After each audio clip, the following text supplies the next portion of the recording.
વડોદરા મહાનગરપાલિકાની અખબારી યાદીમાં જણાવવામાં આવે છે કે વડોદરા મહાનગરપાલિકાના પશ્ચિમ ઝોનના વહીવટી વોર્ડ નંબર 10માં આવેલ વિવિધ તળાવો જેવા કે તાંદલજા, વાસણા, ગોત્રી અને ભાયલી તળાવોમાં અત્રેની કચેરી દ્વારા સમયાંતરે તળાવમાં તરતો કચરો જેવો કે પ્લાસ્ટિકની ખાલી થેલીઓ, જળકુંભી, પૂજાપો અને તળાવની ધારી ઊંઘી નીકળેલા વેલા, નાના છોડ વગેરેની સાફ સફાઈ કરવામાં આવે છે.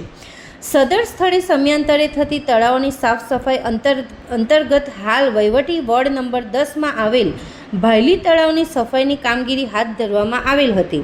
તળાવોની સમયાંતરે સફાઈ કરવાથી તળાવની સુંદરતા જળવાઈ રહે અને મચ્છરનો ઉપદ્રવ રોકી શકાય, જેથી તળાવની આજુબાજુના વિસ્તારમાં રોગચાળો ન ફેલાય તે બાબતે ધ્યાનમાં લેવાઈ હતી.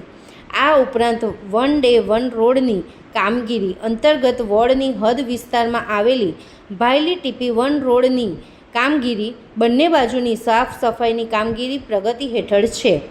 પશ્ચિમ ઝોનના વહીવટી વોર્ડ નંબર 11માં આવેલ રજનીગંધા એપાર્ટમેન્ટ દિવાળીપુરા ખાતે અત્રેની કચેરીના રોડ વિભાગ દ્વારા પેચવર્કની કામગીરી કરવામાં આવેલ છે.